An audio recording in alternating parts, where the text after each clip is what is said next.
Good afternoon, and thank you for making time for us to join this Epic Insight. This is Brian Lenz, Director of Sales here at Epic Retirement Plan Services, and I'll be your MC for today's meeting. With the cybersecurity guidelines for retirement plan record keepers that the DOL published in April fresh on our minds, we felt it would be timely to offer you some insight on how Epic is safeguarding your assets as cybersecurity threats and fraud attempts continue to evolve. We know that we can have all the bells and whistles in the world and offer great service, but if we can't protect the assets that your clients are counting on for retirement, then nothing else matters. We're committed to doing everything we can to ensure that security. With that in mind, today I'm pleased to introduce Andrew Frisbee. Andrew serves as the Information Security Manager for our parent company, NBT Bank, where he brings to the table over 23 years of experience in the field. And as a member of our Information Security and Fraud Risk Division, his expertise contributes to the organization's technical, operational, and strategic information security goals to ensure the security of your clients' assets. We also have on hand our Senior Digital Solutions Architect, Irv Salisbury, to field any questions you might have regarding the security of our Go Retire technology. As always, your line will be muted throughout the call, but if you have any questions you'd like us to field at the conclusion, please feel free to enter those into the questions panel, and I will run those by Andrew and Irv. With that, I'll turn it over to Andrew. Hey, thanks, Brian. Good afternoon, everybody. It's my pleasure to be here today, and I'm looking forward to sharing with you some, I think, really timely information given what's in the news on a daily basis. And what we're going to cover today is really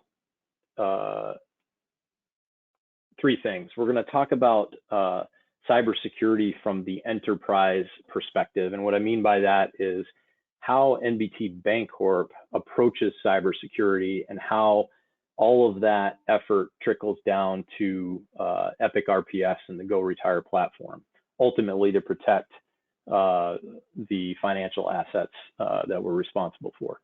We're going to talk about GoRetire.com cybersecurity and the very specific program we built to protect that online platform.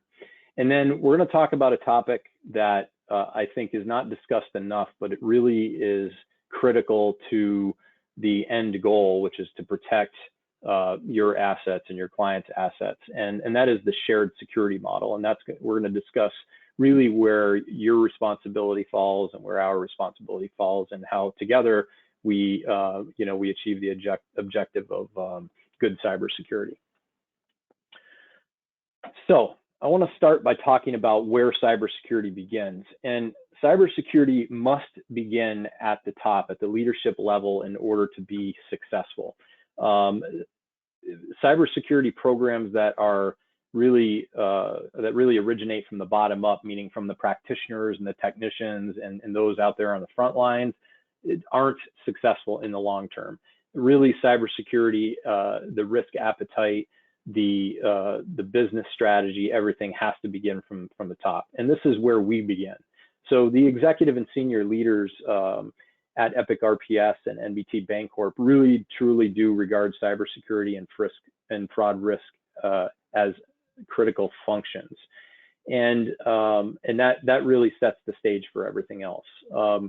We're organized in such a way that the group that I belong to, the Information Security and Fraud Risk Group, is aligned under the risk management function in the Bancorp, not under information technology. And how that's important to you is that there can be diverging interests between information technology and cybersecurity functions at times, because really they're measured on different things. And so from your perspective, it's beneficial to know that we report up through the risk management function in the bank.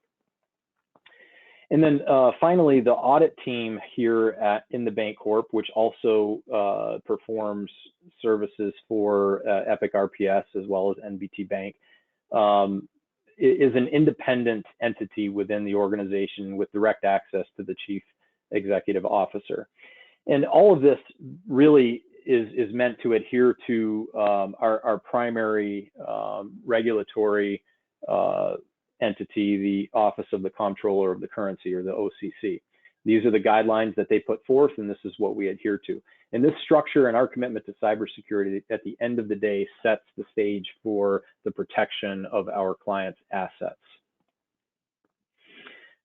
One of the key themes that I'm going to present to you today is really how, and I think it's a competitive advantage for Epic RPS in the sense that Epic RPS and the Go Retire system can really leverage the stringent regulatory environment that the Bancorp is subject to. And so what do I mean by that? Well, as a financial institution that's subject to this regulatory oversight, primarily, primarily through the Federal Financial Institutions and Examination Council, we have a lot of requirements to meet. Some of these requirements are things like frequent independent assessments. So throughout the year, on a 12-month cycle, we're constantly undergoing audits, and I think we have we're up to maybe 4 major audits throughout the year now, and those include cybersecurity assessments that cover our information technology infrastructure, all of our safeguards and controls. They cover our web applications like Go Retire, and so on and so forth. We conduct our own internal risk assessments. So my team might take a component of our environment and drill really deep into the threats and risks associated with that component. We undergo constant third-party targeted tests that are called penetration tests, for example, where we might hire a third party to try to break into our network or break into our web application to show us what vulnerabilities they're able to take advantage of so that they can be fixed in a timely fashion. Cybersecurity fundamentals really are all about patching or scanning and patching. And what I mean by that is you can't fix the things in your environment that you don't know about. So we have a program that really is about continuous vulnerability management. We're scanning all of our systems on a daily basis, and we are patching any vulnerabilities that we find based on their criticality. And so you probably know just from seeing the headlines that Microsoft publishes vulnerabilities almost on a bi-weekly basis. And so it's a constant effort to keep up with all that, but we have a very stringent and robust program to manage all of that throughout the Bancorp. We spend a significant amount of effort doing disaster recovery planning and testing throughout the year, and that includes the goretire.com application. And we really have an impressive defense in-depth program, and that is really a layered program of security controls that consist of a policy framework and technical safeguards and controls. And that's all those are the software and the technology that we invest in to protect all of our information systems that are essentially responsible for the Go Retire system, the goretire.com system, and managing all the assets that you're interested in protecting as well.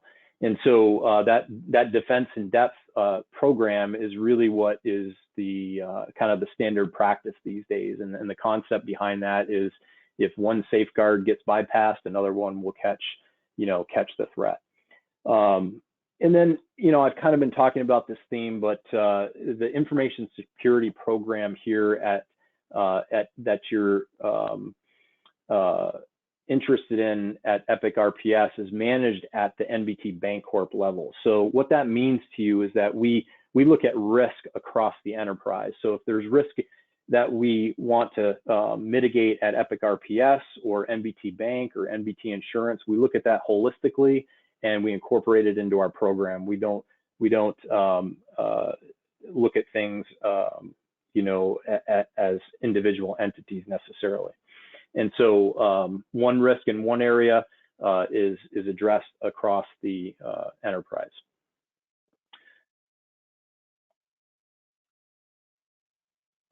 What I want to talk to you about now is really our approach to cybersecurity. And this is, I think, the fun side of cybersecurity.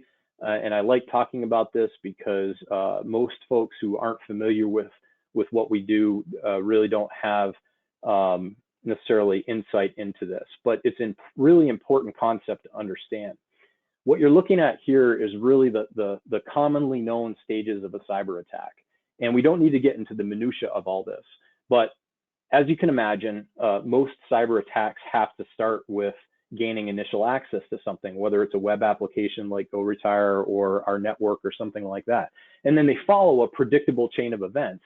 And this has been documented over a very long time. And at the end of the cyber attack chain is really where the data exfiltration, meaning that's the theft of confidential and proprietary information or impact like ransomware occurs. Even a breach of a web application, for example, like GoRetire, has some kind of objective, whether it's to steal information or to cause some kind of harm. Our cybersecurity program at NBT Bank and Epic RPS is designed to stop attacks early on in the attack chain because we want to prevent attackers from reaching their objectives at the end of their process. And that's where, again, they make headlines, right? This is where they detonate ransomware or steal information or whatever their operational objective is. We have designed a system to prevent them from getting to their objective. And if you can appreciate that concept, I think it'll bring into context, the organizational structure that I talked about, all of the controls that we have across the enterprise, the technology we invest in, and so on and so forth. This is ultimately why we do that. It's to detect adverse behavior early on in the process so that we can stop it from turning dangerous. And how do we do all that? Well, we really do this through a combination of things. We leverage cyber threat intelligence that we get from open and public sources, private feeds, paid feeds, feeds that are available only to financial institutions. As I've discussed already, we've got sort of a robust framework of administrative safeguards, our policy framework, the procedures that we follow, so on and so forth. We invest heavily in technology to protect all of our systems. And we also go beyond just the purchase of software. We spend considerable effort understanding and applying best practices. And so this might be things like configuring the Windows desktop that we use to conduct business every day. It might be configuring the web servers that are hosting the GoRetire.com application. Whatever system it is, we follow best information technology and best security practices by hardening those systems against attacks. And then we invest in people as well. And what I mean by this is we've got a substantial team of experts that are cross-disciplinary, from everybody from the development team at Epic to the information technology specialists to the information security team and our fraud experts. There's a pretty substantial body of expertise that is applied to all of the controls in our environment that ultimately are the ones protecting your assets. We also have a healthy contingent of third-party experts we rely on for various security functions, including 24/7 monitoring and various other components of our security program. And then finally, I've talked about our oversight component here, which is substantial, but our audit team is conducting and facilitating audits throughout the year, and it holds all of us accountable to maintaining the high standard that we want to maintain here inside the Bank Corp and at Epic RPS. I've mentioned a couple of times how NBT Bank Corp and Epic RPS invest in technology to help protect our clients. And I've created this graphic for you really just to demonstrate visually what that investment looks like. And I've got the names of our security tools blurred out here, really for operational security reasons, but you can see the descriptors under them, and really they fall in, in a handful of buckets. So we have prevention, detection, and response controls. And these are our eyes and our ears throughout the environment, right? This is all the technology that we invest in that monitors all of our systems, feeds all of that data back into a single pane of glass that we can watch for anomalous behavior. These are all of our preventative controls that block certain behaviors from occurring or alert us to certain behaviors, and so on and so forth. And this includes cybersecurity controls and fraud controls. We focus heavily on identity and access management. Identity and access management has kind of become the cornerstone of cybersecurity these days, because everything revolves around user access and what a particular user is authorized to do in your environment. We have specific investments in business continuity technology, and for example, in the Go Retire environment, we are using technology that creates what are called checkpoints, but they're really you can think of them as point-in-time backups or snapshots every 5 seconds of that system, right? So we've really invested in technology that allows us to respond and recover quickly in the event of an incident. And we have a pretty robust third-party risk management program. You've heard in the news, I'm sure, in 2021, how many vendors like Microsoft and SolarWinds and Code Cove and most recently Kaseya have all experienced cyber incidents. And because those companies provide services to so many thousands of businesses, there's this new, it's not new, but there's this renewed focus on managing third-party risk. And so we invest in technology that helps us monitor and manage risk associated with all of our third parties.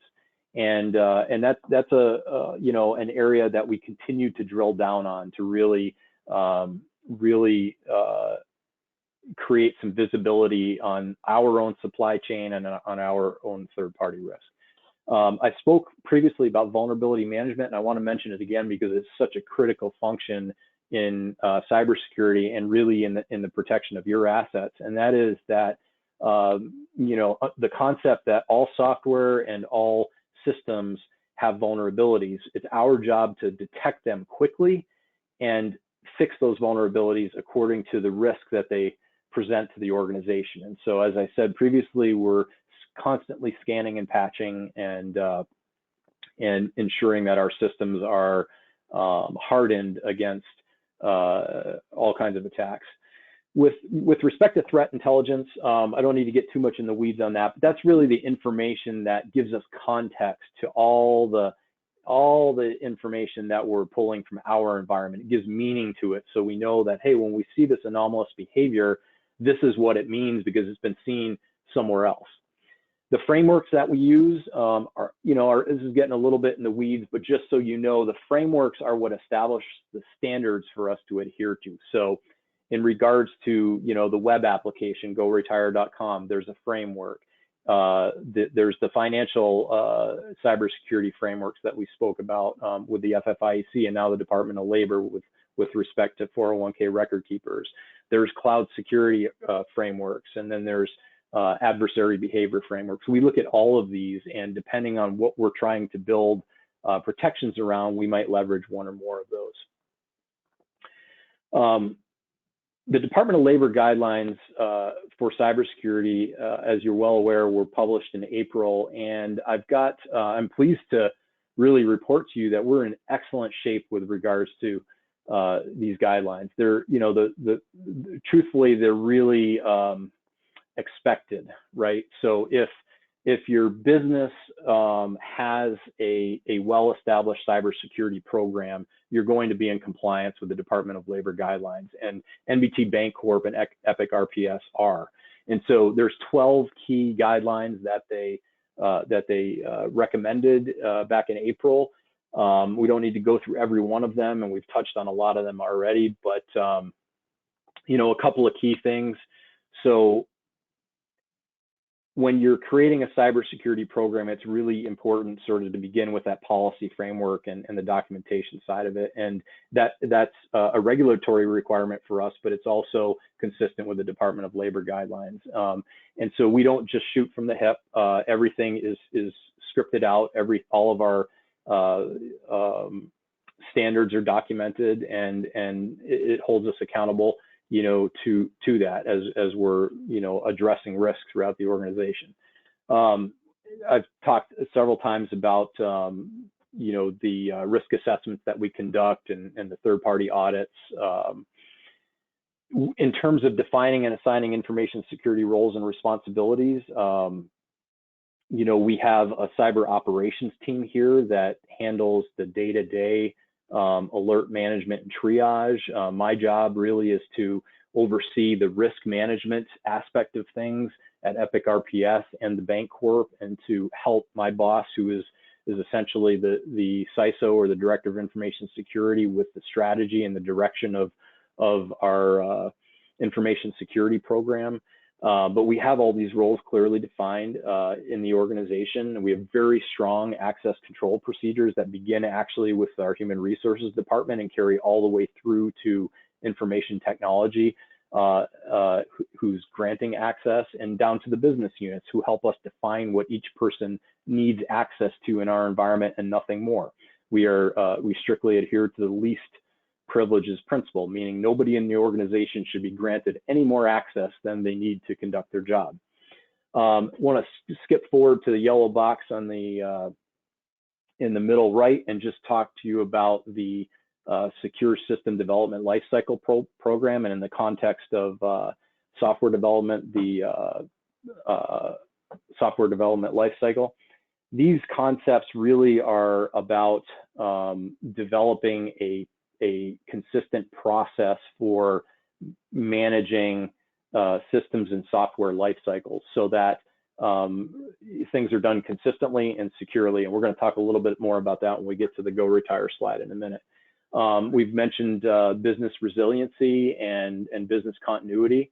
And while we're required to have business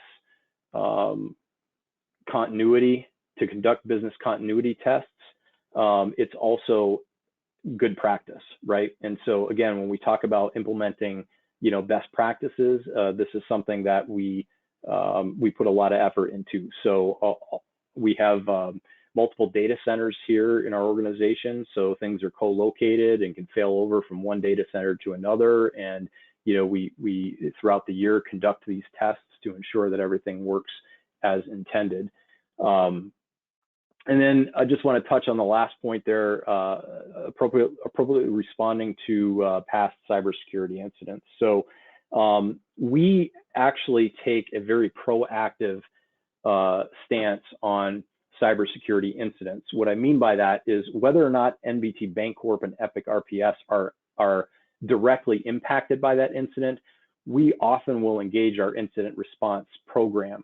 So for example, with the Kaseya breach that you may have read about recently in the news, it was a managed service provider that was exploited by a Russian cybercrime group. We had no direct impact there. We don't use their products, but we still engaged our incident response program to study the attack so that we could learn from it and apply the lessons from that attack in our environment to improve our overall security program. And this is something that we do routinely.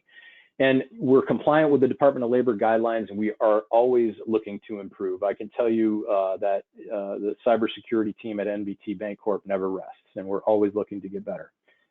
I want to mention to you some very specific safeguards that we have in place for the GoRetire.com platform, and I'll touch on each one of these. And if we have any questions that need to go real deep into the environment, we've got Irv here to answer those. But we do implement multi-factor authentication for participant accounts, and that is a critical control for any online application. It basically means that in order to access the application, you have to possess something and you have to know something. So in this case, you have to know your username and password and possess, for example, a phone with an authenticator application on it. Before any funds can be distributed within the application, over a certain threshold, the participant has to answer some identity questions to verify they are who they say they are. And this is technology that we've integrated into the application, but it protects against fraudulent transactions. The whole application actually sits behind a web application firewall.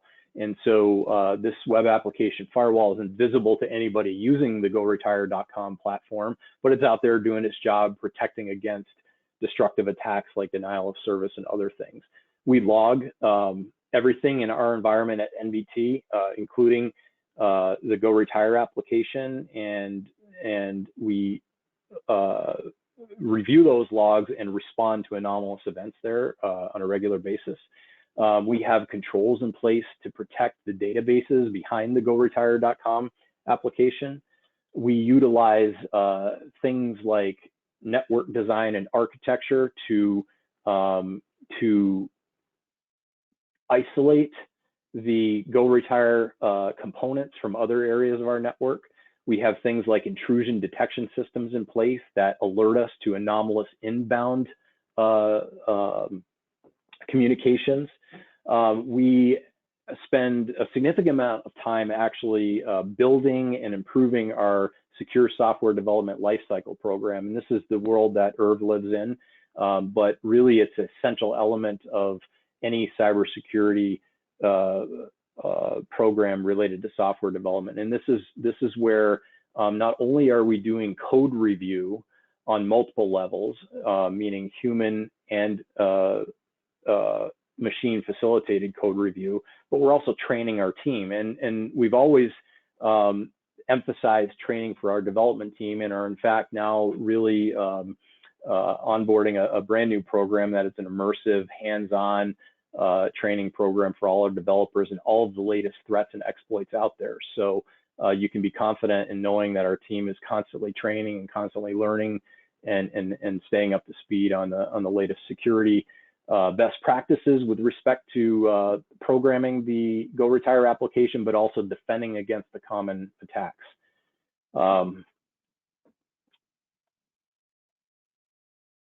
The last concept I want to cover, and I know we're running short on time here, but this is an important concept for us to leave with today, and that is the concept of shared security.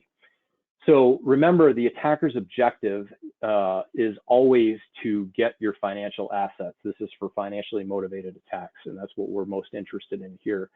And they're going to do that ultimately first through your online accounts, your email, and your computers. And the attacker has a number of offensive plays that they can use to defeat your own defenses. They can use social engineering, drive-by downloads, exploit vulnerabilities, and there's a long list of tactics that they can use in their playbook to trick you, to compromise your email, to compromise your computers, ultimately so that they can pivot towards Epic RPS or NBT Bancorp, right?